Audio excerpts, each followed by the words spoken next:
দিলীপ বাবু, এখনো বিয়ে টিয়ে করেননি নাকি?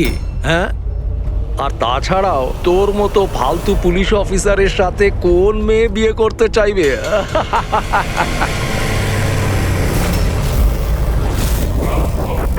কি হলো রে, চুপ করে গেলি কেন? আমাকে দেখে হাওয়া বেরিয়ে গেছে নাকি তোর?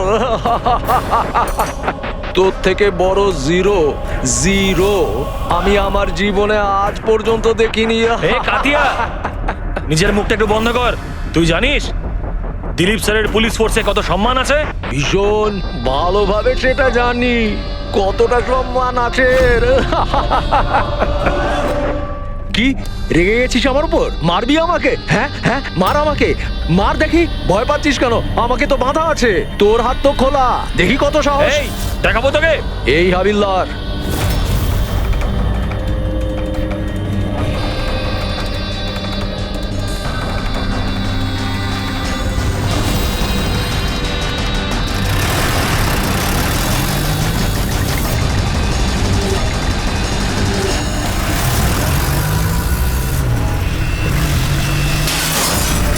ড্রাইভার, গাড়ি থামিও না, চালিয়ে যাও। স্যার, অনেক ধোঁয়া, কিছু দেখতে পাচ্ছি না।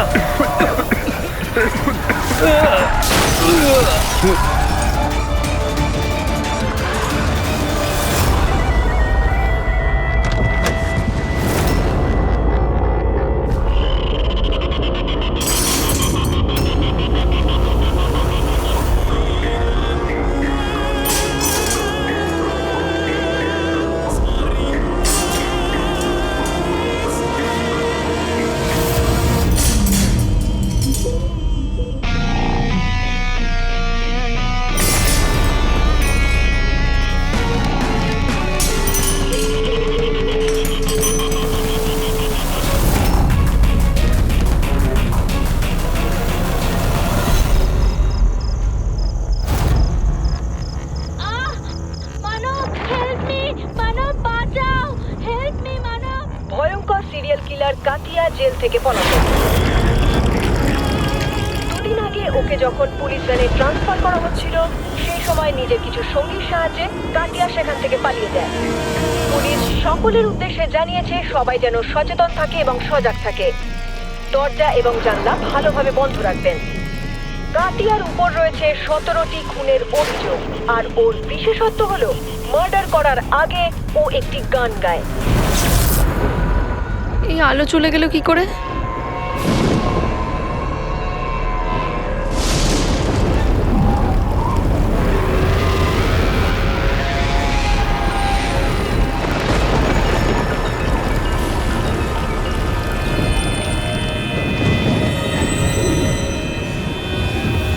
আমি দরজা খুলে আসিনি তো?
খুব আজবভাবে মারা হয়েছে।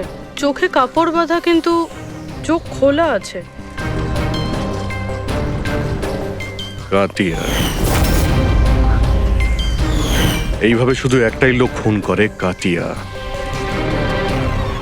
দুদিনও হয়নি ও পুলিশ ভ্যান থেকে পালিয়েছে, এর মধ্যেই দুটো খুন করেছে ও। একটাই মেয়েটার, আর একটা পুনেতে। এই কাতিয়া যে 17টা খুন করেছে, একদম সেম ভাবেই করেছে। ভিকটিমের হাত বেঁধে দেয়, গলা কেটে দেয় আর চোখ খোলা থাকে, যাতে মারা যাওয়ার আগে ভিকটিম নিজের ভয়ানক মৃত্যু নিজে দেখতে পারে। আর তারপরে চোখ দুটো বেঁধে দেয়। হ্যাঁ স্যার, এর আগেও যখন ওকে গ্রেফতার করা হয়েছিল তখনও একটা মেয়েকে টর্চার করছিল। হেল্প! হেল্প! প্লিজ কেউ বাঁচাও!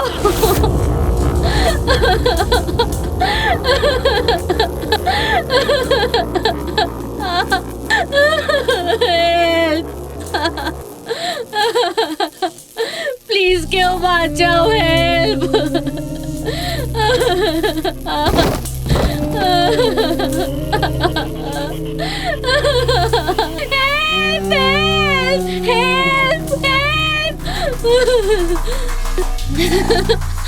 প্লিজ প্লিজ আমাকে মেরো না, প্লিজ, আমি হাত জোর করছি, প্লিজ। হাত জোর করবে কি করে?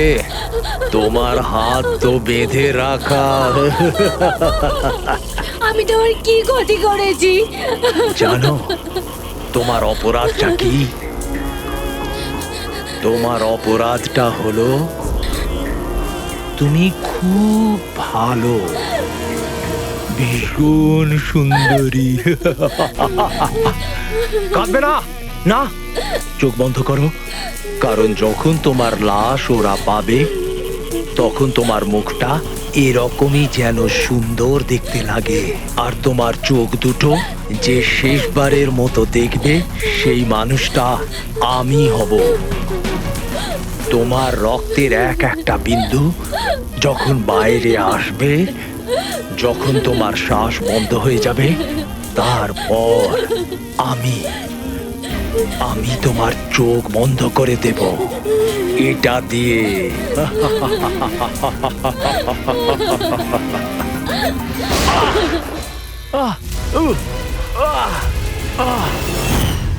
হ্যাঁ রাহুল, বলো।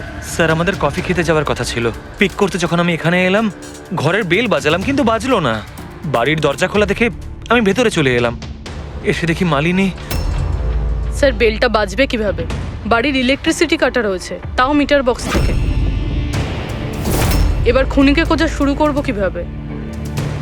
সেখান থেকেই যেখান থেকে কাতিয়া ভ্যান থেকে পালিয়েছিল, কোনো না কোনো প্রমাণ তখন অবশ্যই পাবো। আর ও পালিয়েছে যখন নিজের বাড়ির সঙ্গে যোগাযোগ তো করবেই। চলো দেখা যাক।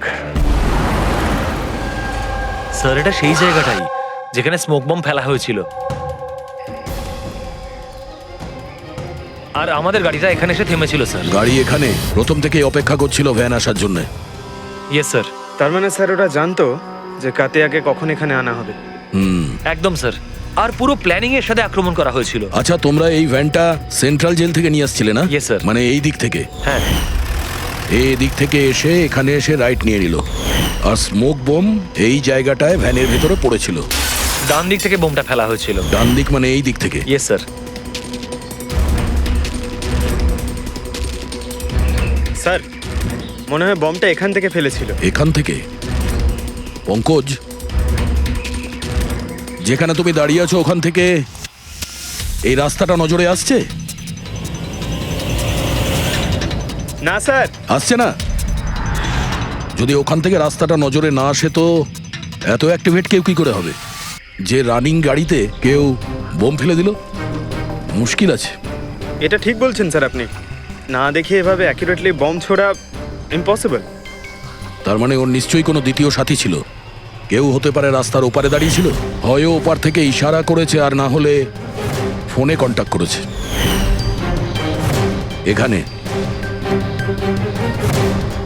এখান থেকে এই জায়গাটাও দেখা যায় আর এই রাস্তাটাও দেখা যায়।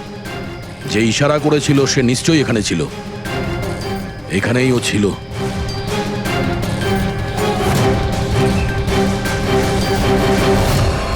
স্যার, এই দেখুন।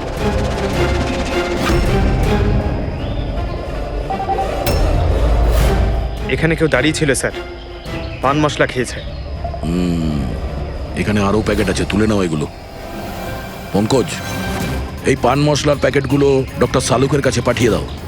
হতে পারে এই প্যাকেটের জন্যেই এই লোকটাকে আমরা পেয়ে যাব, আর ওই লোকটার জন্যই হতে পারে আমরা কাতিয়া পর্যন্ত পৌঁছে যাব।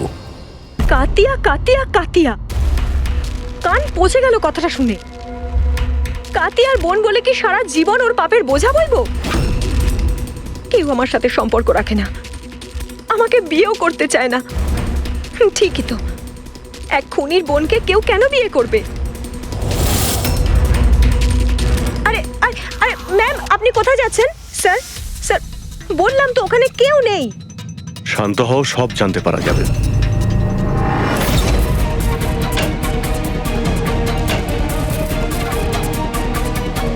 স্যার, কাতিয়া তো ঘরে নেই। ওই ছবিটা ওকে দেখাও তো। এই ছবিটা দেখো। এই মেয়েটাকে চেনো? কাতিয়া এই মেয়েটার খুন করেছে। কিন্তু এটা হতে পারে না, কেন? কারণ ওর সাথে যখন জেলে দেখা করতে যাই তখন ও আমাকে বলেছিল ওর ব্রেন টিউমার হয়েছে, আর এই অসুখের জন্য ওর হাত কাঁপতো, ও জলের গ্লাসও ঠিক মতো ধরতে পারে না। আচ্ছা, স্যার, যেই লোকটা জলের গ্লাস তুলতে পারে না, সে একটা মেয়ের গলা এত নিখুঁতভাবে কি করে কাটতে পারে? তাহলে কাতিয়াকে খুন করেনি? স্যার, যদি এই সব খুন কাতিয়া না করে তাহলে কে করছে? স্যার, এই অনিশার কথায় আমি বিশ্বাস করতে পারছি না। ও নিজের ভাইকে বাঁচানোর জন্য মিথ্যে কথা বলতে পারে। আর যদি সত্যি বলে তাহলে? আমাদের কাছে এমন কোনো প্রমাণ নেই যাতে আমরা ওর কথাটা মিথ্যে প্রমাণ করতে পারি। প্রমাণ? প্রমাণ আমি দেব তোমাদের। বলো, কি প্রমাণ পেয়েছো? হ্যাঁ, প্রমাণ বাস ওই ক্রাইম স্পটে ওই যে মিটারটা পাওয়া গেছিল আর ওই ভাঙা দরজাটা, ওই দুটোতেই কাতিয়ার হাতে ছাপ পাওয়া গেছে। তার মানে তুমি বলতে চাইছো এই দুটো খুন কাতিয়া করেছে? একদম একদম ঠিক। মালিনীকেও আর ওই সুনীলকেও, দুটো খুনই কাতিয়া করেছে। ওই পুলিশ, পুনে পুলিশ ক্রাইম স্পটে যে হাতে ছাপ পেয়েছে ওগুলো কাতিয়ারই হবে।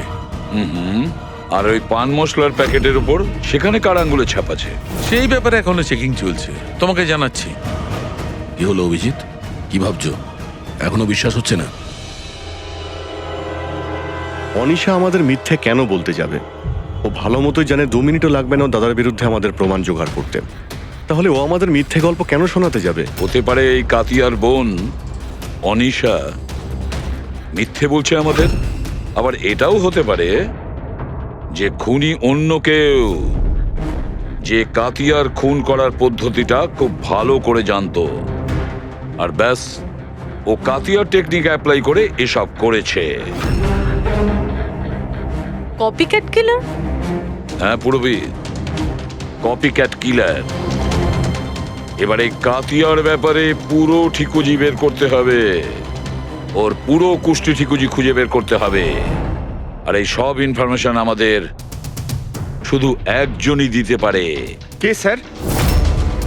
Senior inspector Dilip.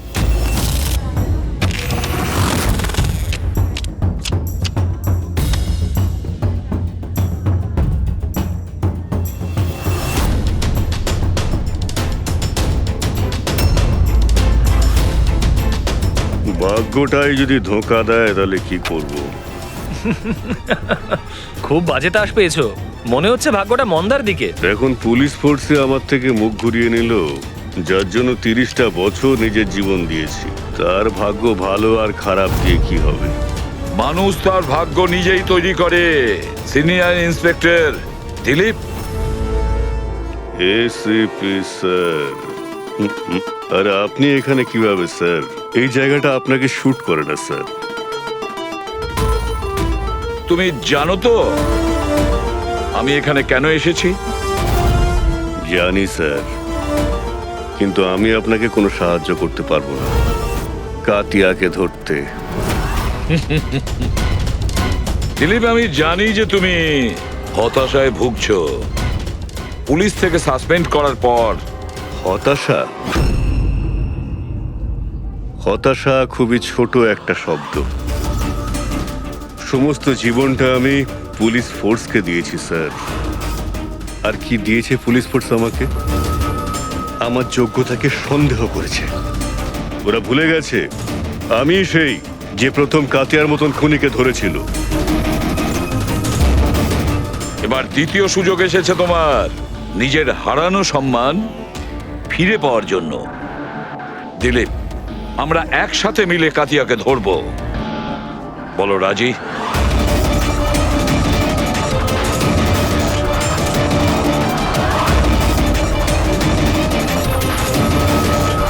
দুটো খুন করেছো দিলীপ, না জানি আরো কতজনের প্রাণ নেবে ও। আর এই সব কটা মৃত্যুর জন্য তুমি দায়ী থাকবে দিলীপ, তুমি। কারণ তুমি প্রস্তুত নও কাতিয়াকে ধরার ব্যাপারে হেল্প করতে চাইছো না বলে, মনে রেখো। কাতিয়া আর দ্বিতীয়বার খুন করবে না স্যার। আমার তুরুপের টেক্কা আমি পেয়ে গেছি। Good bye sir.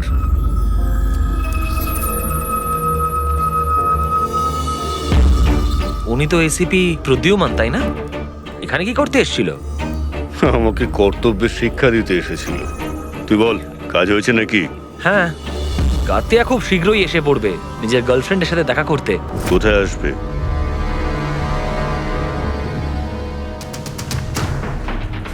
বা দিলীপ, এখনো হার মানছো না?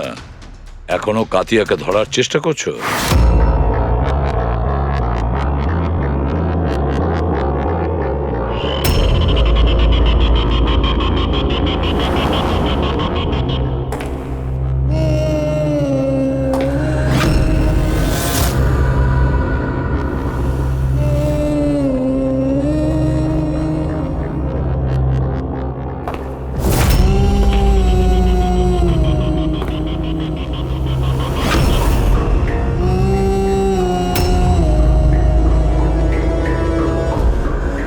এটা আবার কি?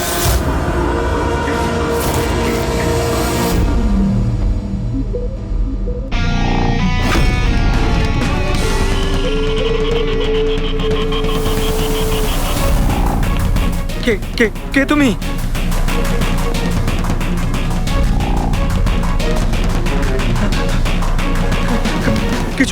কিছু বলছো না কেন তুমি? কি চাই তোমার?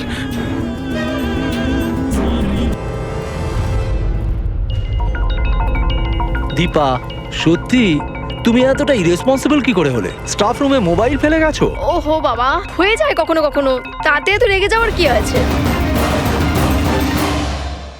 এত রাতে ললিত এখানে কি করছে? মনে হয় স্কুল প্রজেক্ট এখনো শেষ হয়নি।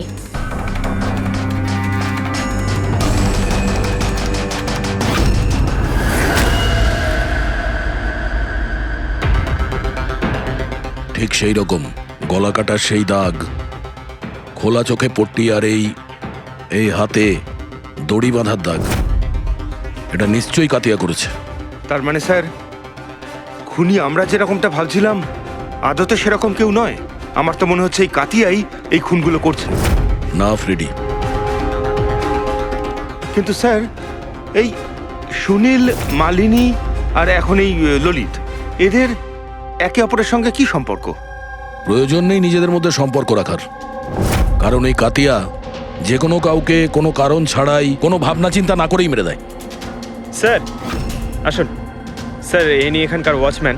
ইনি বলছিলেন যে পুরো স্কুল খালি হয়ে গেছিল ললিত ছাড়া, আর ব্যাস এনারা দুজন এসেছিলেন। ও, তার মানে এই কাতিয়া গেট দিয়ে ভেতরে আসেনি, অন্য কোনো রাস্তা দিয়ে ভেতরে এসছে। কিন্তু স্যার, ক্লাসে আসার কোনো অন্য রাস্তা নেই। তাহলে হতে পারে অন্য কোনো রাস্তা বানিয়ে নিয়েছে।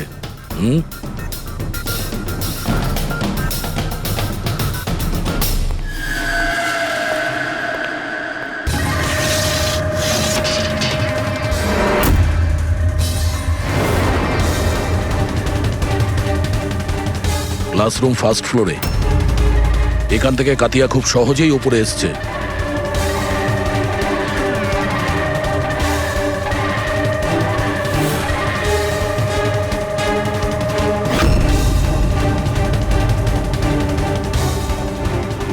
স্যার, হ্যাঁ, বাইরে পানওয়ালাটার সাথে কথা বললাম, বললো যে 2 ঘন্টা আগে নাকি কাউকে পেছনের রাস্তা দিয়ে স্কুল কম্পাউন্ডে ঢুকতে দেখেছে ও। ওর চেহারা আর কোনো বর্ণনা দিয়েছো? স্যার কাতিয়ার ফটো দেখিয়েছিলাম কিন্তু চিনতে পারেনি। কিন্তু বলছিল স্যার যে লোকটা এখানে এসেছিল সে লাল রঙের একটা ময়লা শার্ট পরেছিল।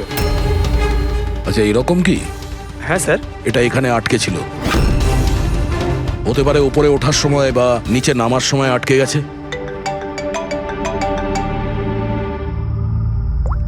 হ্যাঁ অভিজিৎ, কি?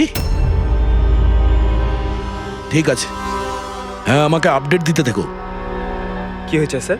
ওই যে পান মশলার প্যাকেটগুলো পেয়েছিলাম আমরা রাস্তার ওপর, ওতে অনিশার আঙুলের ছাপ আছে। তুমি জানো এটা কোথা থেকে পেয়েছি আমরা? তুমি জানবে নিশ্চয়ই। আর তুমি এটাও জানো নিশ্চয়ই এখানে কার আঙুলের ছাপ রয়েছে। হ্যাঁ, মিথ্যে বলেছিলাম আপনাদেরকে। গিয়েছিলাম ওখানে সাহায্য করতে, যাতে ও ভ্যান থেকে পালাতে পারে। তুমি জানো এটা কত বড় অপরাধ? কাজটা ঠিক হোক বা ভুল, আফটার অল তো আমার দাদা। ওর ব্রেন টিউমারের কথাটা আমাকে যখন বলল, আর সেই সাথে বলল জীবনের শেষ দিনগুলো ও জেলে কাটাতে চায় না, তখন খুব কষ্ট হলো। তো তুমি ওখানে চলে যাও ওকে বাঁচানোর জন্য। তুমি পুলিশ ভ্যানে আক্রমণ করাও। আমি ওখানে গিয়েছিলাম ঠিকই, কিন্তু সত্যিটা হলো আমি গিয়ে যে কিছু করব তার আগে অন্য কেউ ওকে ওখান থেকে নিয়ে যায়।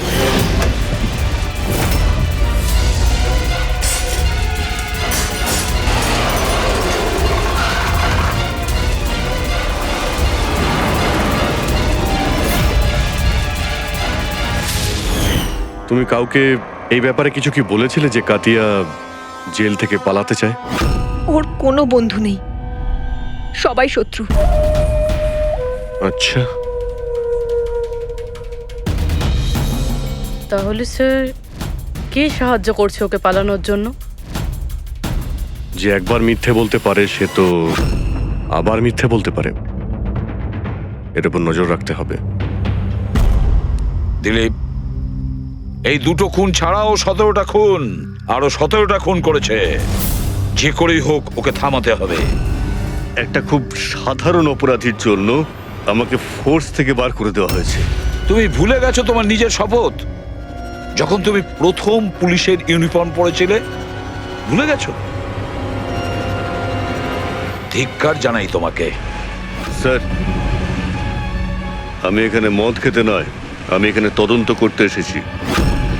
তার মানে কি?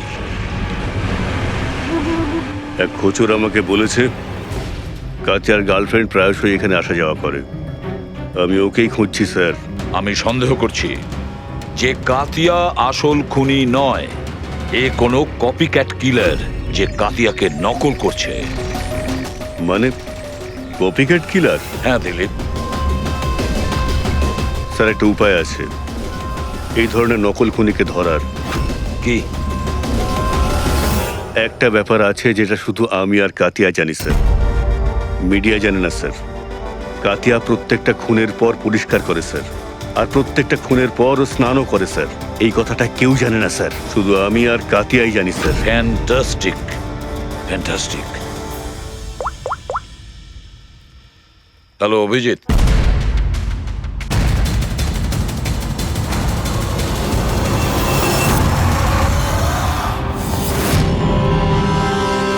এরা দুজন গেল কোথায়? চালুকে? আরে এখানেই আছি বস, এখানেই আছি। কোথায় আর যাবো তোমাদের ছেড়ে, এখানেই আছি। বলুন ডক্টর, ওই চুলটাকা যেটা আমরা ট্রেন থেকে পেয়েছিলাম, কারণ ওই চুলটা যদি কাতিয়ার না হয় তাহলে এটা কনফার্ম যে ও খুন করেনি। এক্স্যাক্টলি। আমার তো মনে হয় ওই খুনি কোনো কপিক্যাট কিলার। সাধারণ লোক তো জানেই না যে কাতিয়া যখন খুন করে সে ওখানে ক্রাইম সিনে গিয়ে স্নানও করে। বস, এই এক্ষুনি সারিকা আসছে রিপোর্টটা নিয়ে, জানতে পারা যাবে চুলটা কাতিয়া না অন্য কারো। স্যার আমরা চুলের ডিএনএ টেস্ট করিয়েছি, অনিশার ডিএনএর সঙ্গে ম্যাচ করে গেছে। 100% ওই চুলটা কাতিয়ার। প্রথম থেকেই বলছিলাম আমি স্যার যে অনিশা নিজের ভাইকে বাঁচানোর জন্য মিথ্যার উপর মিথ্যে বলছে। ও নিশ্চয়ই জানবে কাতিয়া কোথায় লুকিয়ে আছে। গ্রেপ্তার করে নেব ওকে। হ্যালো স্যার, আমি কাতিয়ার ঠিকানা পেয়ে গেছি স্যার। কি? কাতিয়াকে পেয়েছো?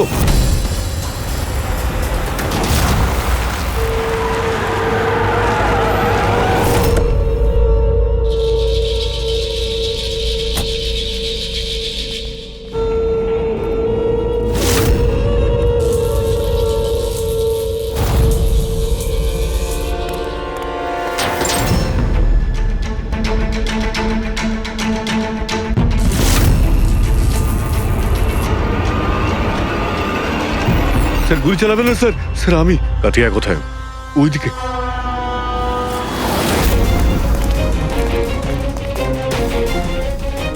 স্যার এখানেই রয়েছে কোথাও।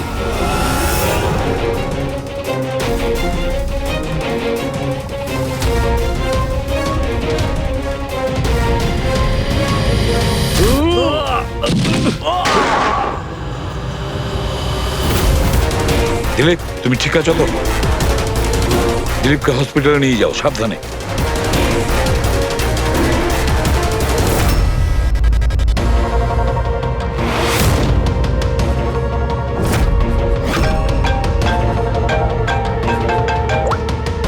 হ্যাঁ সালুকে বলো। হোয়াট? কাতিয়া খুনি নয়? যদি কাতিয়াই খুনি ছিল তাহলে ওর লাশ এখন আপনার সামনেই রয়েছে, তাও আপনি বলছেন যে কেসটা শেষ হয়নি। হ্যাঁ, তবুও আমি বলছি কেসটা শেষ হয়নি। কেস শেষ হয়নি? না। খুনি কাতিয়া নয়, অন্য কেউ? এক্স্যাক্টলি। এই 3টে খুনি এ করেনি, অন্য কেউ করেছে। স্যার আমরা ওই চুলের স্যাম্পলগুলো চেক করেছিলাম যেগুলো আপনারা ক্রাইম সিন থেকে পেয়েছিলেন। ওই চুলগুলো থেকে আমরা মাইগ্রেন, মাথার যন্ত্রণার ওষুধ পেয়েছি। এমন মাথার যন্ত্রণা যেগুলো ব্রেন টিউমারের রোগীদের হয়ে থাকে, তাদেরই দেওয়া হয়। তার মানে কাতিয়ার বোন অনিশা সত্যি বলছিল, কাতিয়ার আগের থেকেই ব্রেন টিউমার ছিল। হ্যাঁ স্যার, আমরা এর এমআরআই করেও চেক করেছি। এমন টিউমার ছিল যাতে ওর হাত কাঁপতো। একদম। আর সেই জন্যে যেভাবে ক্লিন কাট আছে গলার ওপরে, সেটা এই লোকটি করতেই পারবে না। এ এত পরিষ্কার করে গলা কাটতেই পারবে না। কিন্তু স্যার আক্রমণের সময় তো এর হাতে ছুরি বাঁধা ছিল, তাই না? পুরবি হয়তো ওই সময় ওর হাতে ছুরি বাঁধা ছিল, তবুও তো ওর হাত কাঁপতো, তাই না? আর হাত কাঁপলে আঘাতও টেরা বেঁকা হতো, সরল রেখায় হতো না। হতে পারে ওই ছুরিটা ওর হাতে বাঁধা ছিল এই জন্যই যে ওই ছুরিটা পড়ে যেন না যায়। যদি এই খুন কাতিয়া না করে থাকে তাহলে ওর চুল আর আঙ্গুলের ছাপ ক্রাইম সিনে আসলো কিভাবে? ক্রাইম সিনে আসলো কিভাবে?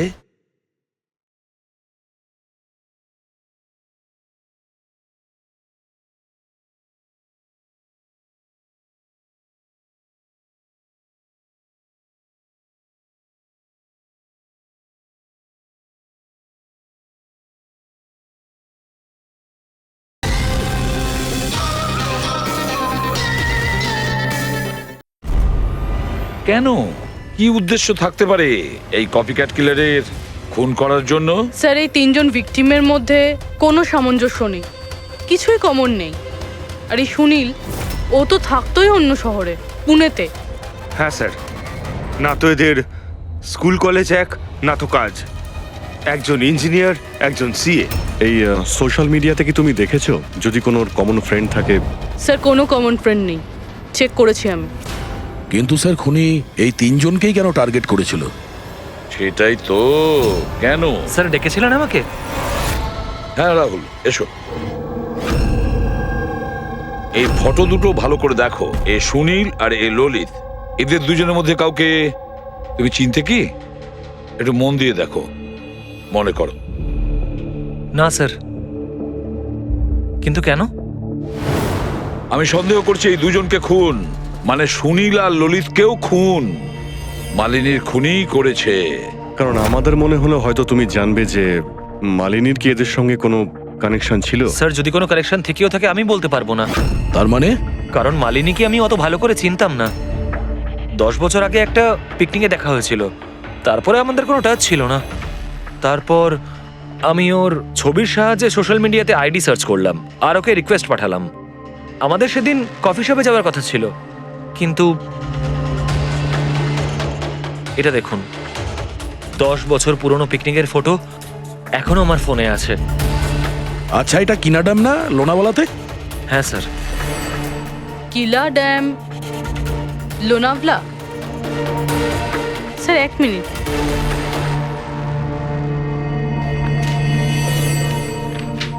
স্যার এই ললিত 10 বছর আগে কিলা ড্যামে গিয়েছিল, 17 ডিসেম্বর 2008-এ। আমিও তো এই ডেটটাতেই ওখানে গেছিলাম। 17ই ডিসেম্বর 2008-এ? আচ্ছা, এটা আবার সেই সূত্র নয় তো যেটা আমরা খুঁজছিলাম, এই তিনজনের মধ্যে কানেকশন? দেখো তো একটু শুনিল ওই ডেটে ওখানে গিয়েছিল কিনা।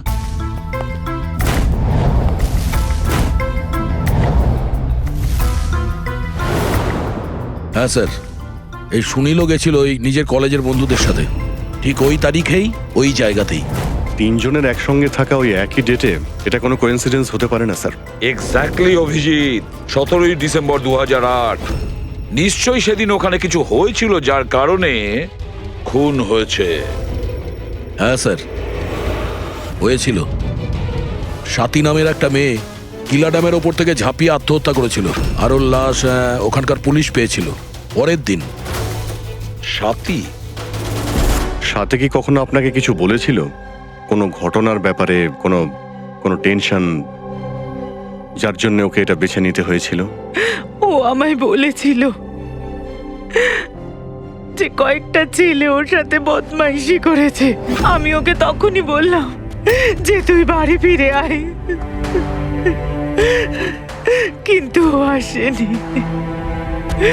আর তারপরের দিনই ওই ছেলেগুলোর ব্যাপারে কিছু বলেছিল?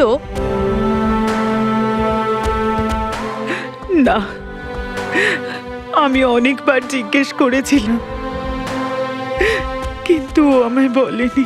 দেখুন, এই যে খুন হচ্ছে এগুলো, এতে সাথীর মৃত্যুর সঙ্গে কোনো না কোনো সম্পর্ক রয়েছে। খুনি যেই হোক না কেন, সে সাথীর মৃত্যুর প্রতিশোধ নিচ্ছে 10 বছর পর। কিন্তু সাথীর মৃত্যুর প্রতিশোধ কে নেবে? আমি ছাড়া ওর তো আর কেউ নেই। হয়তো ওর বয়ফ্রেন্ড? না, আর যদি কেউ থাকতো আমায় অবশ্যই বলতো। কোনো আত্মীয় স্বজন বা? এখানে তো পাশেই একটা অনাথ আশ্রম আছে, সাথী প্রায়ই ওখানে যেত অনাথ বাচ্চাদের রাখি পরাতে। ওদেরকে ভাই বলে ডাকতো। সাথীর মৃত্যুর পর একটা ছেলে এখানে এসেছিল, খুব কষ্ট পেয়েছে ও।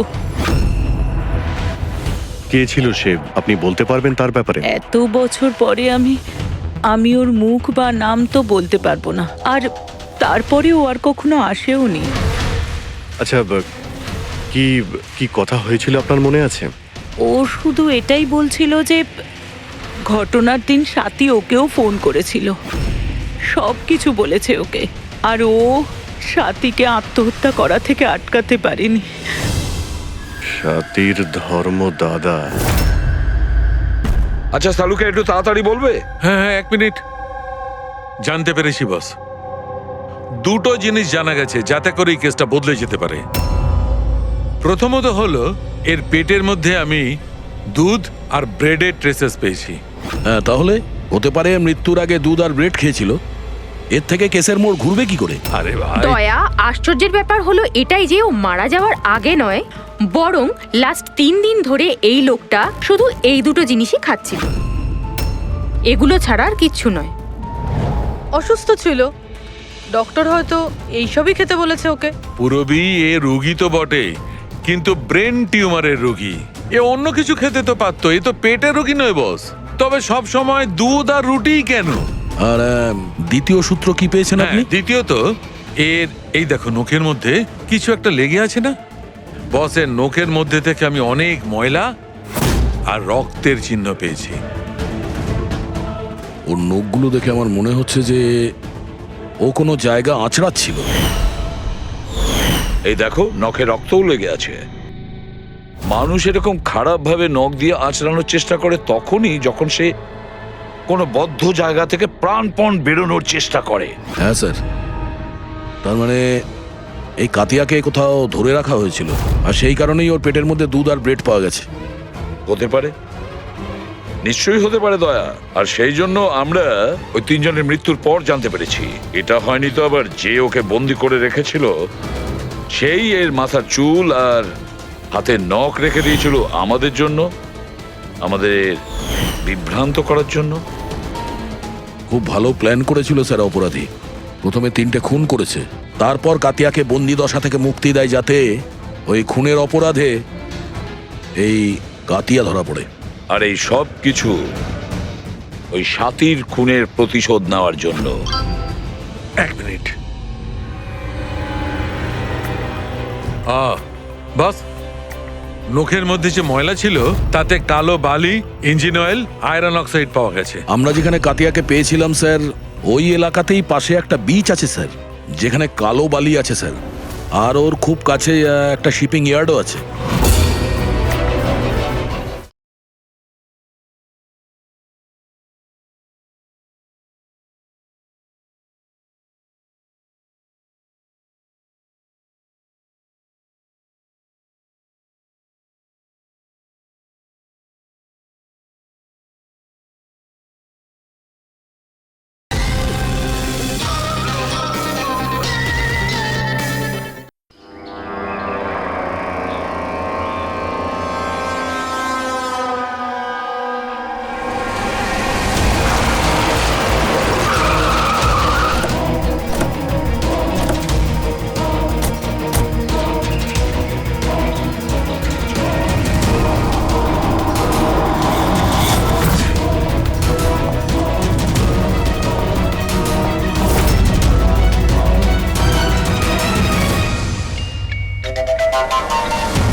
দয়া, স্যার,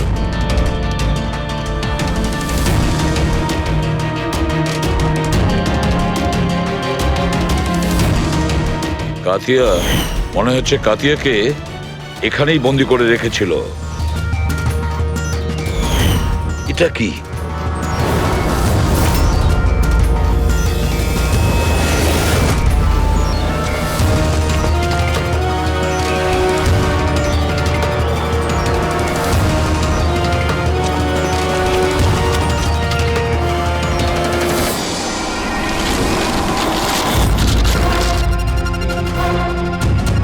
মনে হচ্ছে এটা সেই ভ্যান যার ব্যাপারে অনিশা আমাদের বলেছিল। তার মানে ওদের আড্ডা এখানেই কোথাও হবে।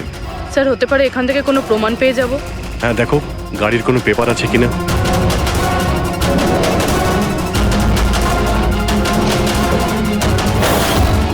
ও নো, বুম, পালাও এখান থেকে।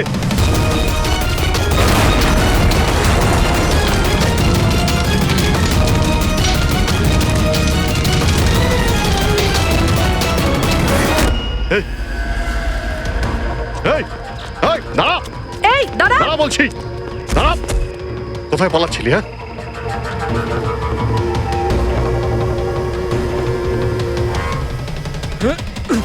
এই, দাঁড়া দাঁড়া, নাহলে গুলি করে দেবো।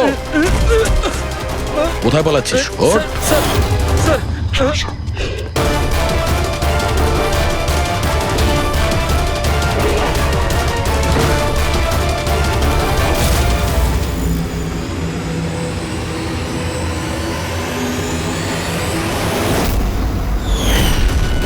সিনিয়র ইন্সপেক্টর দিলীপ, সাথীর ধর্ম ভাই, যাকে ও ফোন করেছিল। হ্যাঁ, বোন ছিল আমার। যেদিন ও আমাকে ওই তিনজনের নাম বলল, আমি কথা দিয়েছিলাম ওকে যে আমি ওদের থেকে এক একটা হিসেব নেব, কিন্তু পরের দিনই ও আত্মহত্যা করে। তুমি একজন পুলিশ অফিসার, আইনের সাহায্য তুমি ওকে শাস্তি দিতে পারতে। তোমার কি মনে হয় আমি চেষ্টা করিনি? গত 10 বছর ধরে আমি একটাই চেষ্টা করে যাচ্ছি যে আইনগতভাবে ওদের শাস্তি দেওয়ানোর, কিন্তু কেউ এগিয়ে আসেনি। এভাবে আমি সফল হলাম। এবার সাফল্যটা কোথায় আসলো তোমার দিলীপ? একজন পুলিশ অফিসার থেকে খুনি হয়ে গেছো তুমি। খুনি। অন্তত চেষ্টা তো করেছি আমি। যেদিন কাতিয়াকে ওই ট্রান্সফার করছিলাম সেদিনকে আমি ওকে কিডন্যাপ করাই।